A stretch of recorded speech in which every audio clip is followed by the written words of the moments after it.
Welcome to Have You Read It, the channel where we bring books to life, one summary at a time. Today, we're diving into Lee Kuan Yew, the Grand Master's Insights on China, the United States, and the World, a compilation of interviews and selections by Graham Allison and Robert D. Blackwill with Ali Wyne. This book isn't just a biography. It's a strategic playbook filled with the wisdom of a man who, against all odds, built a nation and became a sought-after advisor to world leaders. Lee Kuan Yew, the founding father of Singapore, led his nation from third world to first in a single generation. He transformed a small, resource-scarce island nation into a global economic powerhouse. But his influence extends far beyond Singapore's shores. For decades, U.S. presidents, from Richard Nixon to Barack Obama, as well as Chinese leaders from Deng Xiaoping to Xi Jinping, have valued his insights on global affairs. He's the strategist's strategist, a leader among leaders, and a mentor's mentor. As Henry Kissinger notes in the foreword, Lee Kuan Yew is a man of unmatched intelligence and judgment, whose thinking has helped shape the modern world. So, let's unpack the Grand Master's insights on the major forces shaping our world. We'll begin with the rise of China, a topic Lee knows intimately. He states unequivocally that China intends to become the world's greatest power, to be accepted as China, not an honorary member of the West. This isn't mere ambition, it's a reawakened sense of destiny. Their strategy? Economic and technological dominance. They're playing the long game, avoiding direct confrontation with the U.S., while focusing on education and building a skilled workforce. Their vast market of 1.3 billion consumers and growing purchasing power are drawing other Asian nations into their economic orbit, a trend Lee says the U.S. should have anticipated decades ago. But China's path isn't without obstacles. Lee identifies internal challenges like corruption, weak institutions, and a culture that sometimes stifles creativity.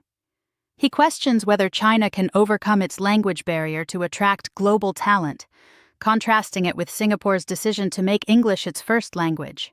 He also highlights the difficulty of integrating into Chinese society without mastering the language, and believes this is a significant hurdle to attracting outside talent, suggesting that China's creativity may never match America's due to its cultural restrictions on the free exchange of ideas.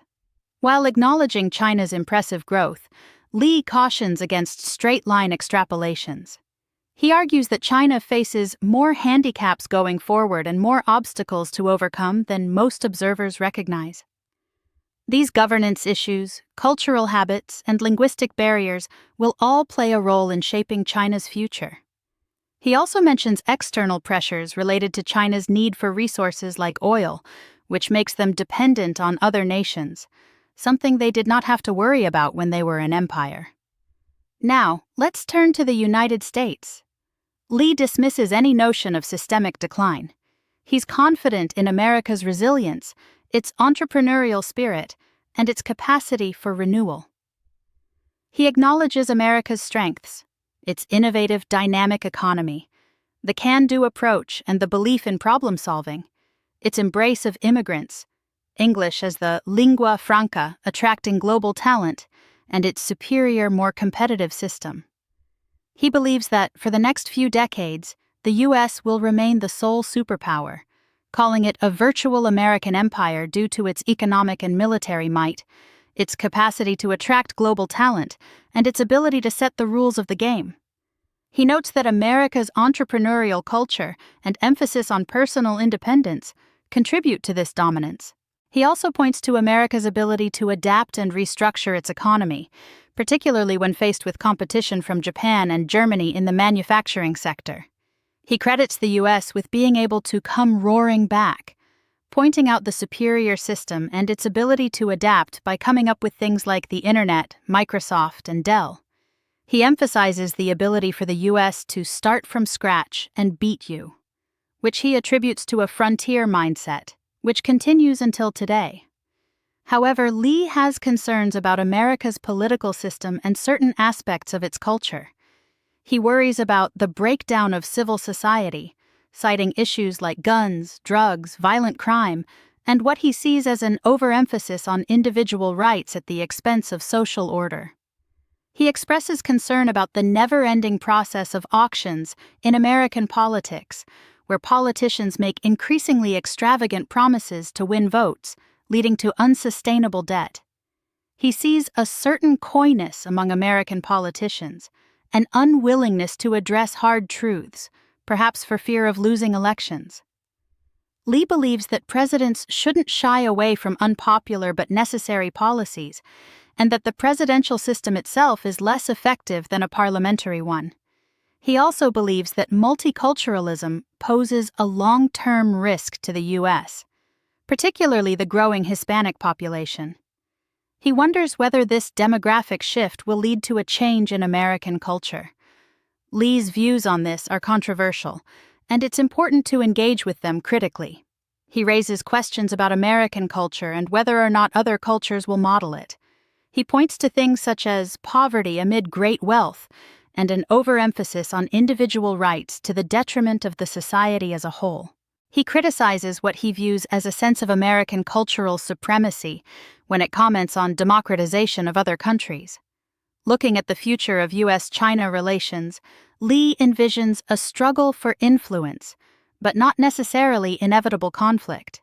He believes competition is natural, but a major confrontation can be avoided if leaders on both sides act with prudence.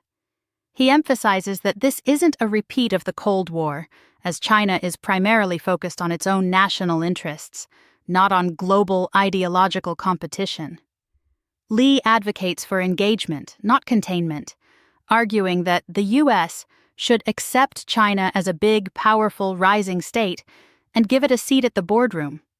He warns against actions that could make China an enemy, such as trying to suppress its growth or imposing Western values. Lee is a strong proponent of free trade and expresses frustration with U.S. congressional resistance to free trade agreements. He warns that such resistance allows China to further integrate Asian economies into its own, undermining U.S. influence in the region. Lee suggests that the U.S. should speak well of China, acknowledge it as a great power, applaud its return to its position of respect, and propose specific, concrete ways to work together. He sees immense value in educational exchanges, noting that Chinese students studying in the U.S. are powerful agents for change in China. He also warns that if you treat China as an enemy from the outset, China will develop a counter-strategy to demolish the U.S. in the Asia-Pacific. He notes that a balance of power in the region is crucial and believes that a sustained U.S. presence is essential for maintaining stability, arguing that a military presence does not need to be used to be useful. He is very frank in noting that it is difficult for the United States to accept that it may be displaced by an Asian people long despised and dismissed with contempt as decadent, feeble, corrupt, and inept, and that American cultural supremacy makes this adjustment difficult. However, he is pragmatic in acknowledging that this displacement is happening, and recommends that the United States share its preeminent position, adding that the U.S. has to learn to live with a bigger China. Shifting our focus to India, Lee is less optimistic. While recognizing India's potential, he sees its complex political system, bureaucracy, and deep-seated cultural factors as significant constraints on its growth. He expresses concern that India will remain a nation of unfulfilled greatness if it does not move away from old mindsets related to self-reliance and state planning and control and build better infrastructure. He describes India as 32 separate nations, arrayed along the British rail line, highlighting its diversity as both a strength and a challenge. He says that while India's private sector is superior to China's, its bureaucratic red tape has had a more negative impact than it has on China. He laments what he sees as decades wasted in state planning and controls, contrasted with China's more efficient system and its willingness to embrace market forces. He says that while India's banking and capital markets are stronger than China's, they are hampered by high administrative and regulatory barriers to business, fiscal deficits, and poor infrastructure, which are a drag on investment and job creation. While impressed by India's advancements in IT, he argues that a strong manufacturing base is essential for becoming a major economy. He emphasizes the need for India to reform its labor laws, improve its infrastructure, and liberalize foreign direct investment. Lee also expresses reservations about India's ability to compete with China, noting that China's economy is currently more than 3 times larger and growing faster. He doesn't believe India will surpass China in economic size, projecting that it might reach 60-70% of China's GDP, but he acknowledges that with a larger population in the future, this will still be significant. He believes that India's democratic system, while complex, gives them an advantage over China in the long run. Despite his concerns, Lee views India as a counterweight to China in the Indian Ocean. He argues that while India doesn't geographically fit in the Pacific, the contest between the United States and China will extend to the Indian Ocean, and thus India becomes a necessary strategic player, potentially giving the United States an advantage. Turning to another critical challenge, Lee addresses the future of Islamic extremism. He views radical Islam as a significant threat, characterizing the current global situation as a clash between Muslim terrorists and the U.S. and Israel and their supporters.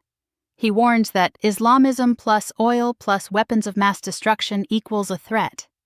He's particularly concerned about the possibility of terrorists acquiring weapons of mass destruction, which he argues could have catastrophic consequences. He believes that while the Israeli-Palestinian conflict fuels anger, it is not the root cause of terrorism, noting that Muslim extremism would likely continue even if the conflict were resolved. He emphasizes the need to address the underlying causes of Islamic extremism, such as the feeling among some Muslims that they've been suppressed by the West for too long. He warns that the availability of oil resources has empowered radical Islamic groups, offering them a tool to pursue their goals.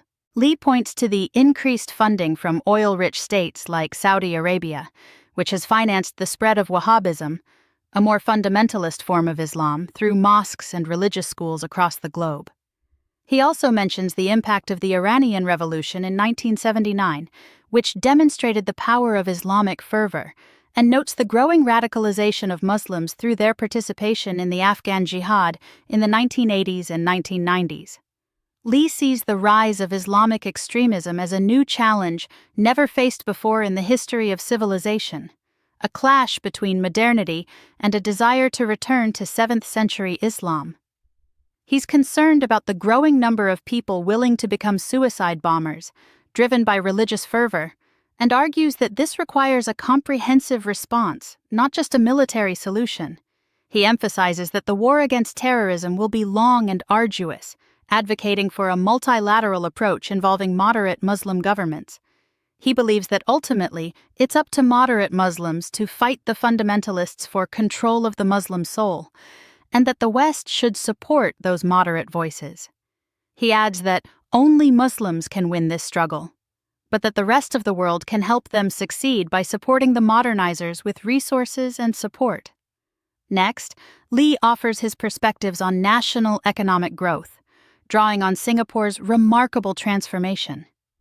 He highlights the importance of attracting global talent, running clean systems, adhering to the rule of law, and building world-class infrastructure. He emphasizes the importance of meritocracy and equal opportunity while recognizing inherent inequalities among people. He also suggests that having the best person for the most difficult job is the most effective way to run a country. He's a strong advocate for discipline, arguing that discipline, more than democracy, fuels national development. He mentions Singapore's openness to immigration and their ability to assimilate others, which has contributed to their success.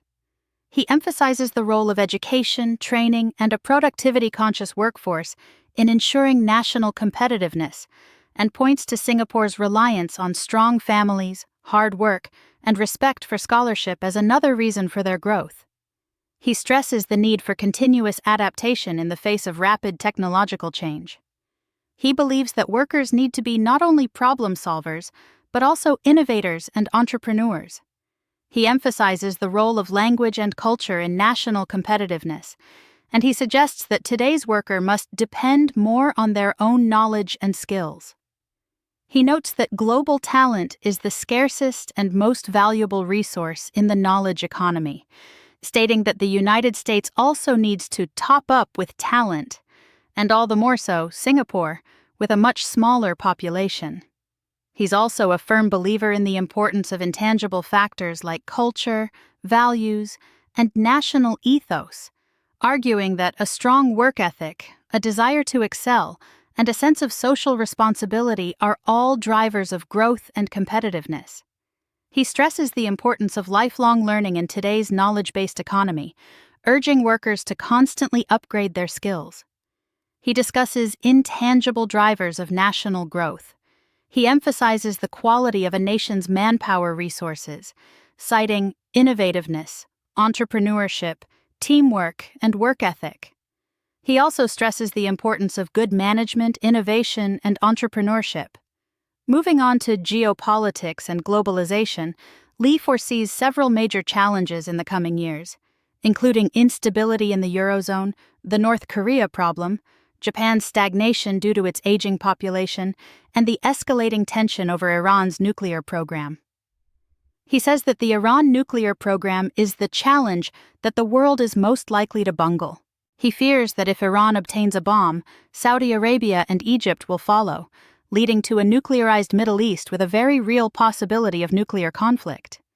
He sees Japan's unwillingness to accept migrants as a major obstacle to their growth, while also acknowledging the difficulties faced by countries in Southeast Asia like Thailand, Vietnam, Cambodia, and Burma.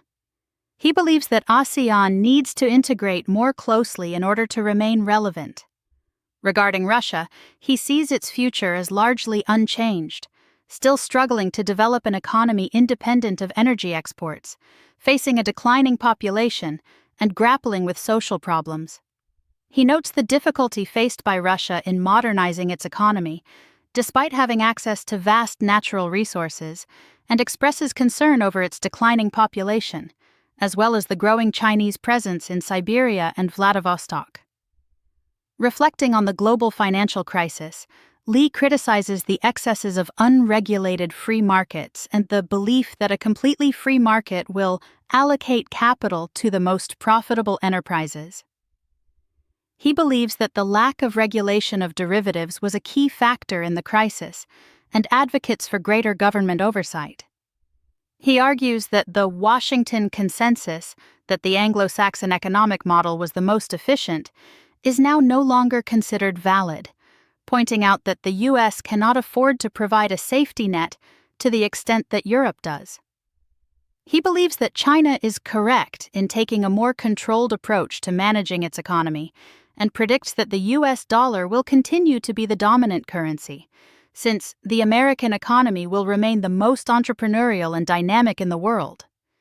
Lee's views on globalization are complex. While acknowledging its benefits, he also sees its potential downsides, including the widening gap between the highly educated and the less educated. He emphasizes the importance of ethical leadership and good governance in navigating the challenges of globalization. He believes that countries with clean, efficient, rational, and predictable governments will have a significant competitive advantage. He's fascinated by the transformative power of technology, especially the internet, which he believes has created a global marketplace and connected the world in unprecedented ways. However, he warns that globalization can exacerbate other global issues like overpopulation, climate change, and disease, stating that many world leaders haven't understood the risks their populations are in. He is concerned that many do not believe it is important to tackle climate change and are willing to leave the problem for the next president. Lee's chapter on democracy is perhaps the most controversial. He questions the assumption that all men and women are equal, arguing that inherent inequalities exist. He emphasizes the need for strong leadership, social discipline, and meritocracy, stating that human beings are inherently vicious and have to be restrained. He believes that societies need to nurture excellence and reward those who make significant contributions, rather than aiming for absolute equality. He also suggests that while human beings should be equal, they are not, and that different levels of contribution and effort require appropriate reward. He warns against the dangers of excessive welfarism, which he believes can stifle ambition and undermine economic growth, pointing to the United Kingdom as an example of how welfarism blunted entrepreneurial spirit. He is critical of the tendency in democracies to cater to popular opinion, even when those opinions are short-sighted or based on emotional appeals. He argues that a leader's role is not to be popular, but to make tough decisions that benefit the nation in the long run. He argues that one person, one vote is a most difficult form of government, suggesting that the results can be erratic and that voters are sometimes swayed by irrational or emotional appeals. He acknowledges that these views are controversial and go against the prevailing wisdom in the West, but he believes they are essential for understanding his approach to governance.